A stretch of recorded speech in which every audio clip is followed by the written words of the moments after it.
So it's nice to be here. I saw some hands for how many are back in this room for the first time in a long time. Now that we've had more join us, could we do that again? How many are back in this room after a long time away? I know I am, and I love it. How many of you love this room? Oh, isn't it great? It just warms the heart to be in here. It just feels like actually feels like a sacred container to me, this room. I know many wonderful things have happened in this room. So today's topic, From Fear to Love, and as Samantha announced, my name's Judy, and I live in Halifax, the eastern part of Canada. It's a direct flight, 6-hour flight. It's easier to get here than it is to get to Vancouver, so I come here more often. I've been here for about a week and a half, for another week and a half now, as Samantha said, and just with the residents here, co-creating the new space, the new atmosphere, the new intention for the next chapter of GRC, I think of which you are all a part, a key part. So it's a wonderful time, the opening of these doors again, with some new plumbing and many other new things, but also with a flood of new energy in the hearts and the minds and the intention for this place.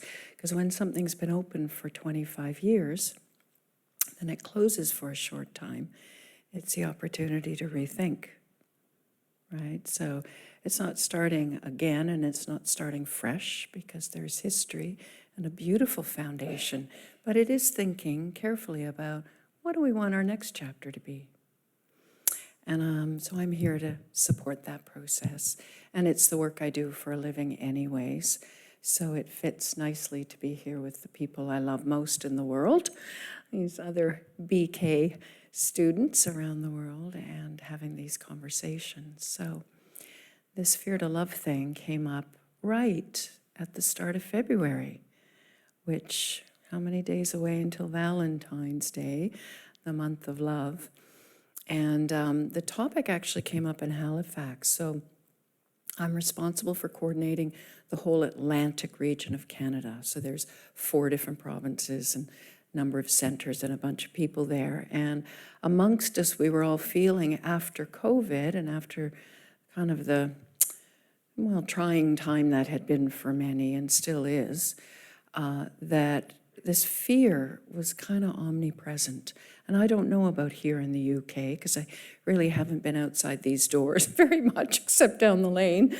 But I know in Canada, depression was the #1 health epidemic, mental health epidemic, up until COVID. And it looks like anxiety is overtaken depression. Is that true in the UK as well? So, looking at yourself, whether you're feeling a greater level of anxiety, and it's a generalized anxiety, we can pin it on things, but certainly a feeling that there's a lot of fear out there and in here. So this topic of From Fear to Love was really about moving my consciousness from fear to love. So thank you for joining me today in this journey, because anytime, I pick up a theme or a topic, it's because it's relevant to me, and then that helps me plumb the depths of it for my sake. So I'm coming to you in mid-process. And today, I hope to explore a little bit of, I suppose, some of the milestones that I've discovered on that journey from fear to love, but also an opportunity for you to reflect on your own experience of the journey from fear to love. And I made a choice at one point in my life, but it's a choice I have to keep reminding myself of, that I choose love over fear. Boy, it seems like the gauntlet was tossed the minute I said that, and then the fear comes. And of course, there's old stuff. So I would like to explore that with you this afternoon. But to start, you all have a piece of paper and a board and a pen. And one of the things that we often hear when we hear fear described in an acronym form, and I'll welcome you, you don't have to be this big if you don't want. I'm doing this so you can see it. But if you could write these letters on your page in acronym form, one of the things that we hear when people speak about fear and turn it into a handy acronym is they say things like, and I'm sure you've all heard this, fear is actually false events appearing real. Have you heard that before? False events appear real. So I accepted that for a whole bunch of years until it made me really mad, because it just felt like, nope, this is really real, what I'm experiencing right here. There is nothing not real about this in this moment. So I made up another acronym, and I'm going to invite you to make up another acronym yourself, just as a launch pad, a starting point for our conversation this afternoon. If nothing comes, don't worry. But just for a moment, dedicate yourself to the intellectual game of making a new acronym for what could these letters actually stand for relative to your experience of fear. Okay, so we'll just take a moment, each of us, and see if something else comes to mind.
Okay, we had some good ones, I can see. There's some smiling faces out there, so some word game fun.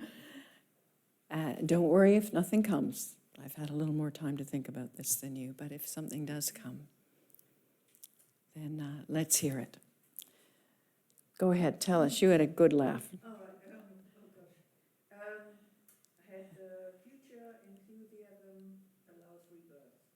Future enthusiasm Allows rebirth. allows rebirth. Ooh, that's on the positive side of fear. I like that one. Future enthusiasm allows rebirth. Okay, others? Anyone else have something come to mind? Go ahead. Forgiveness even arrives readily. Oh, lovely. Forgiveness even arrives readily. Key theme in the fear journey. Yeah, anyone else? Something come to mind? Go ahead. That's okay. On the negative side, we got a journey. Force emerging attacks resilience. Oh, yeah. Force emerging attacks resilience. That sounds like a great description of, no, thanks. Huh? They need it? They need it. Oh, because I'm puffing?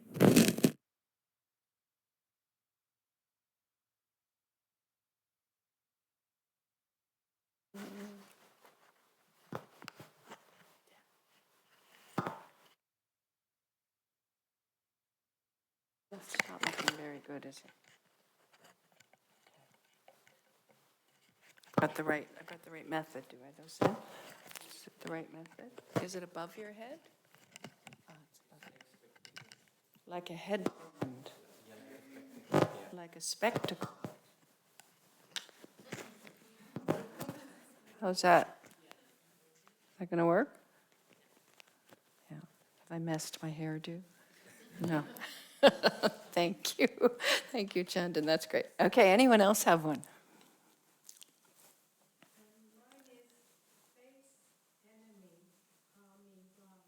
Fake enemy, face enemy, army rise. That's good. Go ahead.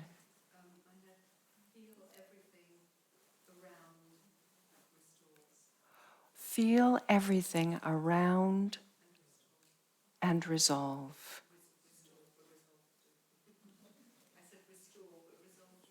Okay, lovely. Someone else had a hand up.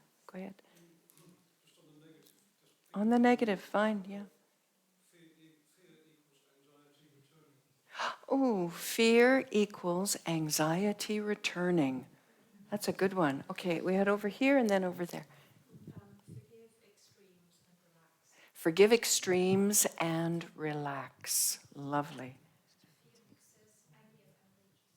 Fear exists. Exits. Exits. I can't hear from here. Are you hearing it? And anger rages. I got that part. And the E is? Exit. Okay. Exists. Fear exists. Anger rages. Very interesting. Okay. Anyone else?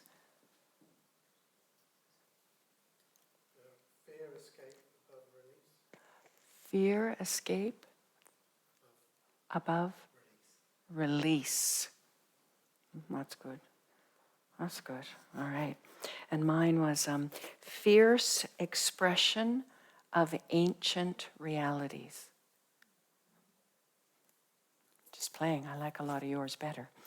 But I wanted a new acronym because I didn't think they were false. I actually felt they were quite real, the reasons that we're afraid. And I'll start with a little story. The oldest memory I have as a person in my life was a time when I was surrounded by robots, machine-like creatures that were beeping and whirring and flashing lights. And I was trapped behind bars and I couldn't get out. And it turns out, you know, when you're a small child, many of your memories you receive from your parents because they tell you the story so many times that it becomes your memory. But as it turns out, I was the only one present for this event. So that is, in fact, my memory. And I was in the intensive care unit where I spent the second year of this life. Most of that year I spent in the intensive care unit. And in fact, those were all the machines there, and they were whirring and beeping and buzzing. And of course, as a 2-year-old, a 1-year-old going on a 2-year-old, for me, that was just absolutely terrifying. And I jumped out of my crib, which were the bars, holding me in this space. I jumped and I jumped and I jumped until I went over the crib and landed on my chin on those, green hospital ceramic tile floors. Yeah, it wasn't good for the hospital, but they flew in a plastic surgeon very quickly because, in fact, I was alone in the intensive care unit where you're not supposed to be as a little kid, so I got repaired very quickly. So that's the good news. I have a lovely scar. But the other good news is, I guess now, so many years later, I know that when fear comes, I will not cower. But I also know that the way fear has shaped me over time is that I get extremely active when afraid. And I don't go comatose. Some do that, right? So just when I was reflecting for this session, I thought, my goodness, one of my oldest memories is of fear. And that's where I bought fierce expression of an ancient reality. It was in fact true. I had every reason to be afraid. I think most of us do. That's why I can't accept it's a false event. I think the fear we have within us actually comes from somewhere. We're not crazy. Things have happened to us. Maybe things we can't even remember. But not wanting them to happen again, we are protected by fear. Fear is like a watchdog, a pit bull, basically protecting the innocent self, the inner self, from being wounded, hurt, upset, abandoned, whatever. Whatever we have experienced in our past, the residue of that is fear. And then we live in a world right now that is poking, like picking the scab of that constantly, constantly, constantly.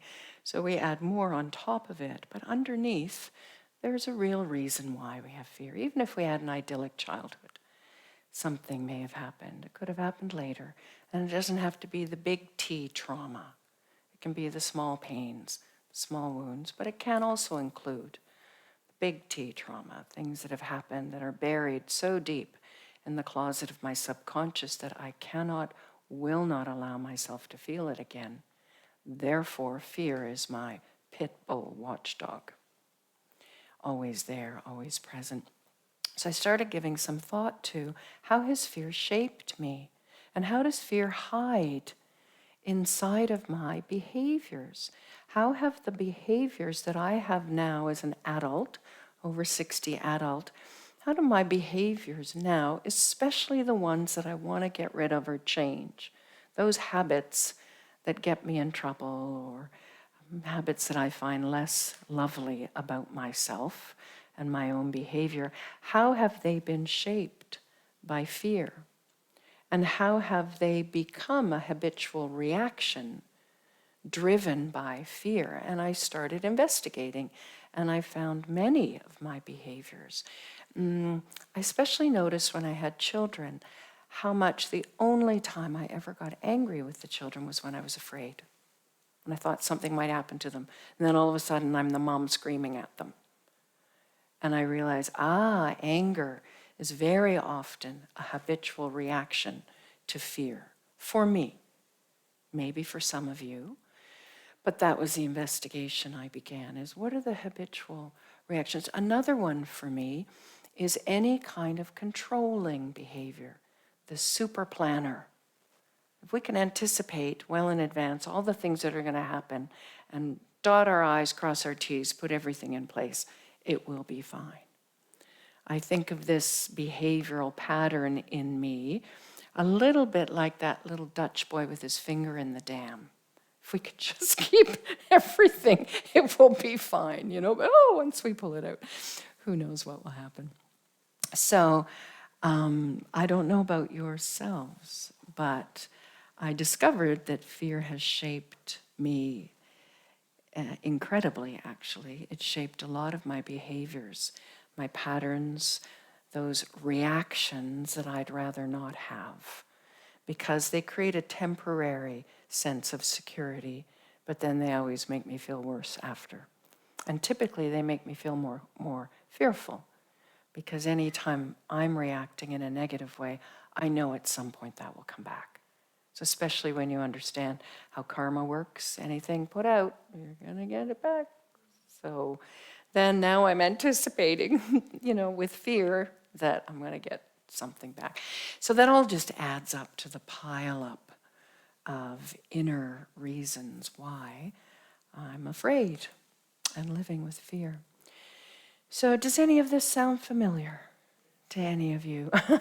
Yeah, we're all here for a reason. So I began this journey from fear to love because I really wanted love to move me rather than fear to drive me. And part of my discovery was when my behavior was, let's say, a compulsion, like where I felt compelled to act, then I knew fear was driving it. Even in my fitness, I'm a regular walker. I walk every day. I love to walk. But I had to wean myself off of running because I would basically throw this body out the door for a run every day, no matter what happened to the knees and the hips and everything, till one day it dawned on me, I think I want to keep these a bit longer. Maybe I should change this up. And that's when I discovered how, but I can't not do it. It was like such a compulsion to move. And of course, afraid of getting fat, afraid of becoming a couch potato, a slug, or whatever it was that was in there in me. I wasn't doing this physical activity for health, yes, a little bit, but a huge part of it was fear of what I'd become if I didn't. And I thought, I don't think I want to treat my body this way anymore. I think I want to love it into wellness. I don't think I have to pound the pavement and hurt it to be healthy. So that was about 10 years ago. I gave up running and now I walk. I had to power walk to make up for it. But I've weaned myself. Now I can just walk and it's pleasant and enjoyable and lovely. But imagine 10, 15 years of transitioning from something that was compelled by fear, driven by fear, even though it looked like a healthy thing to be doing. I knew inside it was driven by fear. Now I know when I go for a walk, it's because I love walking. I love fresh air. I love moving the body. And I'm actually not hurting it when I walk. It's a tiny little example. But when you begin to explore all the ways in which fear has shaped, fear drives what you do, it's a bit of a reckoning. At least I discovered that. So I see that you're with me on this, and you've been there. All right. So when I began to investigate this journey from fear to love, I discovered 3 milestones on the journey.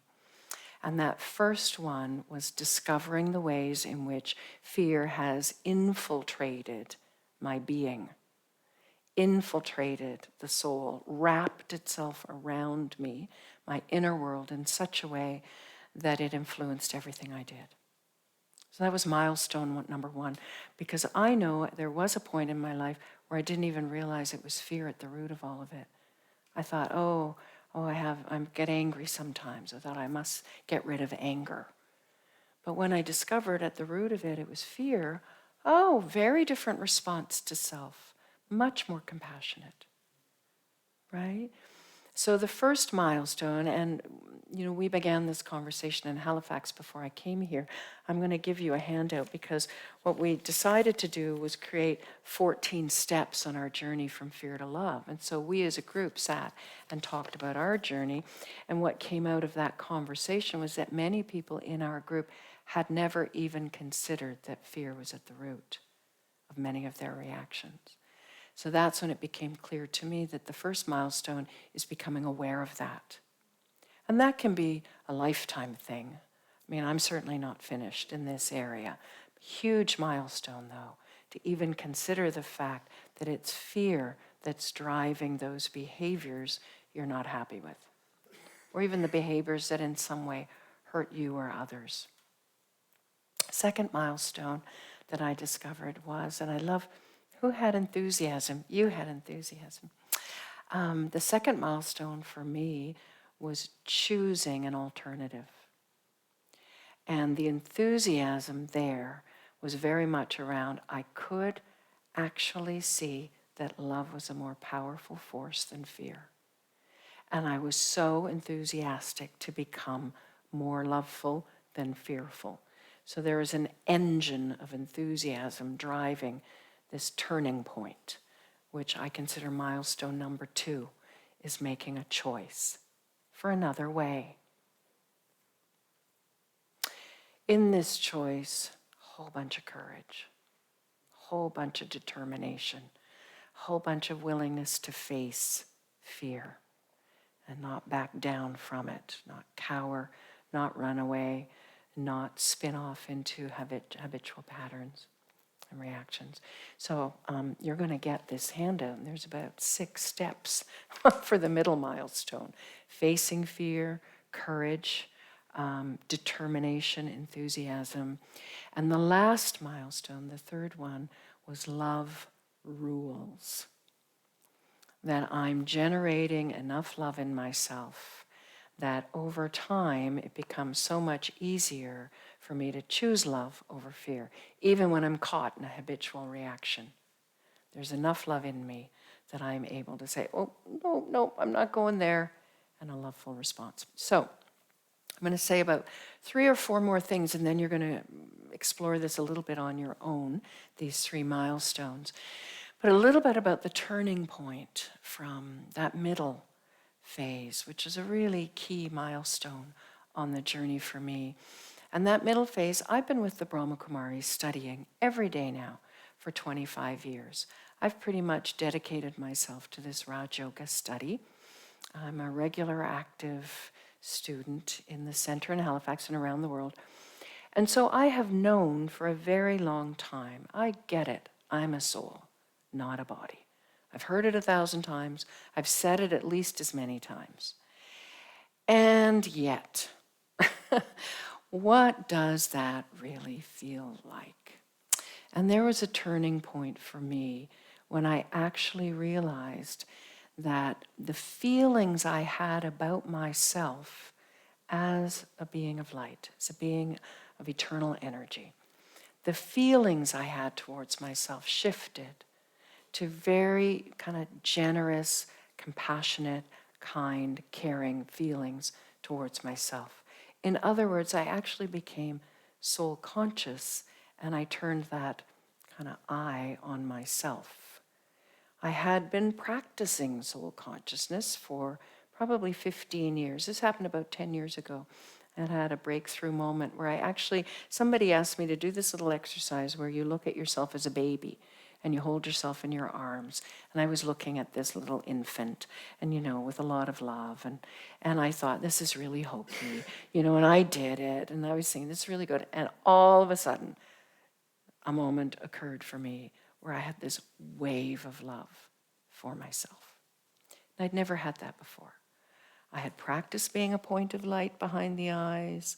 I understood I wasn't the body, all of this, lots of it. But this wave of love came for myself, and it completely changed the game for me, because then I actually felt it. I felt that I was not even worthy of love, valuable, self-respecting. All of these are concepts for me. It was a feeling. It was a feeling towards myself that was so kind, so lovely, so sweet, so generous, so compassionate. And that feeling has stayed with me, not every minute of every day, but more often. And because it was there, I'm able to draw that feeling back when needed. I used to facilitate what we call the Living Values Education Program with school teachers and children. And I had 2 kids when I first came to this study, so they were guinea pigs for everything. And so they were guinea pigs for the Living Values Education Program. And one of the definitions for love that came from young children in this program was, because as adults, we get love pretty twisted. So many types of love, so many definitions of love.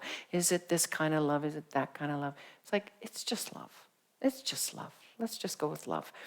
But this 5 or 7-year-old, I can't remember the age, said something like, and I'm sure an adult has refined this since then, but the idea was love is wanting what's best for someone.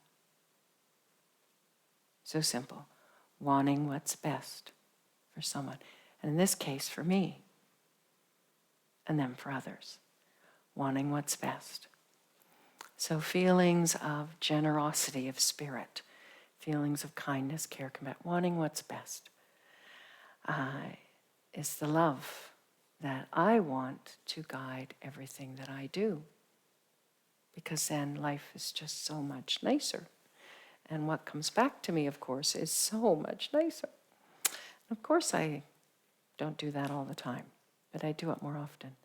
And so in situations when fear, the habit of fear kicks in, I can reset my consciousness to that feeling of love. Not always immediately. Sometimes the fear is screaming in my ear so loudly, I couldn't hear love if it hit me over the head. But of course, love is such a quiet internal thing. Right? It comes from deep inside the soul. It is as we understand it here, the core energy of the soul. We give it a name, we call it love. But actually it's just energy. It's a feeling. And that feeling comes back when I give it a little space, when I calm myself with compassion and say, of course you're raging in fear. That's a fierce expression of some ancient reality. It's in you still. That's okay. But here's the key. I now know beyond a shadow of a doubt, fear is in me. Fear may drive me, but fear is not me. I am not fear. I am so much more than that. And once you've tasted that in yourself, it becomes more and more powerful. So this is how milestone 3, love rules. In other words, love becomes so much more powerful than fear. So you have this lovely, lovely thing, just like a childlike and innocent thing. It's soft and squishy and pliable and easy to manipulate. And I'd like to invite you to just play with it for the next 3 minutes. Maybe Chandan will play some gentle, soft music. But the question I'm going to ask you to consider, and so in a way, this is just a way to concentrate our attention while you play with it. But also, as you're concentrating on the question I'm about to give you, you might notice that things take shape in a certain way, and they're like a mirror, and they reflect something back to you, and you continue your reflection. But the question I'm going to ask is, I'm going to ask you just to reflect on your own journey from fear to love. Where are you at in your own journey from fear to love? And has there been a moment in your journey where you've chosen love over fear? If so, when? And what was the catalyst? Okay? So just a reflection on your own journey from fear to love. I've given you my journey, some reflection. So just on your own journey, what's been your own journey from fear to love? And was there a point where you chose love over fear? And if so, when? And just 3 minutes, play and reflect. So let's just close our eyes for a moment. Just feel the chair beneath you, the warmth of the room we're sitting in. And pull your attention inwards to the safest place in the whole world you could ever be. And that is deep, deep within yourself.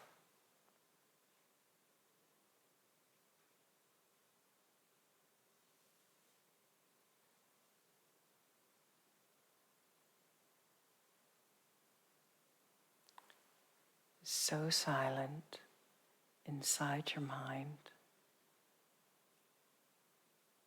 You can feel your own heartbeat.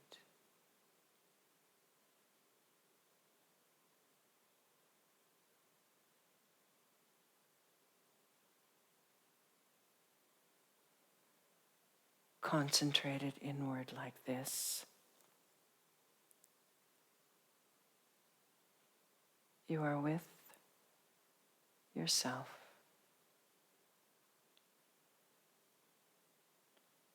And the quiet engine of your being is a generative energy of love. Sometimes a faint pulse, but always there, is what carries you through the day, is what carries you through life.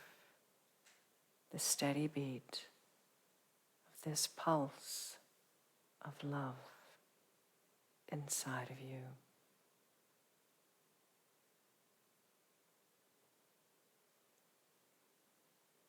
This pure energy draws the attention of the divine. The love link that is eternal and binding. It's as if God's energy reaches down inside you and wraps you in love. You are held in a gentle, powerful embrace. And you know in this moment you are never alone.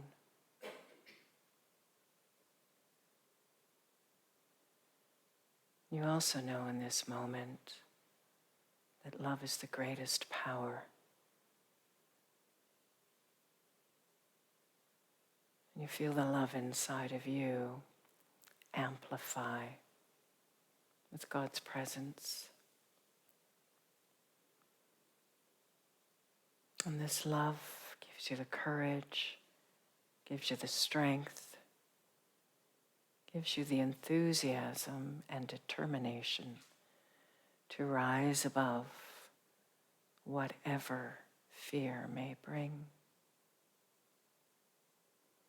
In the end, love will win. Love will rule. And you, a loveful being, will bring love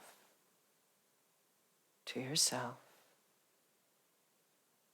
to those you love, to the world around you.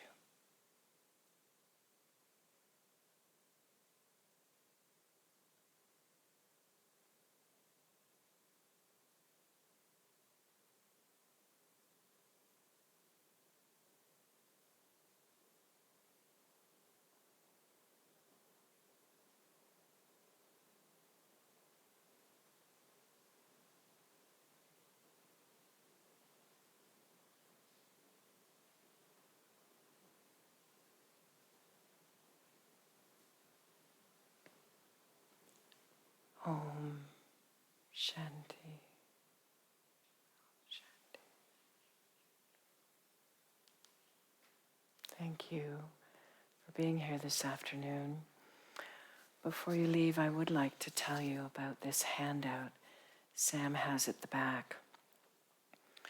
So it's a 14-day journey from fear to love. Each day there's a question and an invitation for you to free write. Just write for 5 minutes, whatever comes of your in response to that question. And there's a QR code for those who know these things. If not, you give your name to Samantha and we will put you on the list to receive. But how this works is that every day you receive in your email box the question for the day and a beautiful meditation commentary, specially for the day's question, and a song that accompanies it. So it's like a 15-minute practice every day. From now, February 5th, you caught it in time, until February 14th, Valentine's Day, which is the grand finale. So Samantha, I think, will have a piece of paper at the back, and you can just tell her, or write your name on there if you would like to be on the email list, in which case you get it directly in your e-box. But you can also take this away, which is a summary of every one of the questions. This little QR code takes you to the playlist, and on each day it tells you which two you're supposed to listen to. So, kind of got you covered, okay? So this is what you'll get at the door as you're leaving, if you would like, okay? So, thank you. Thank you for being here.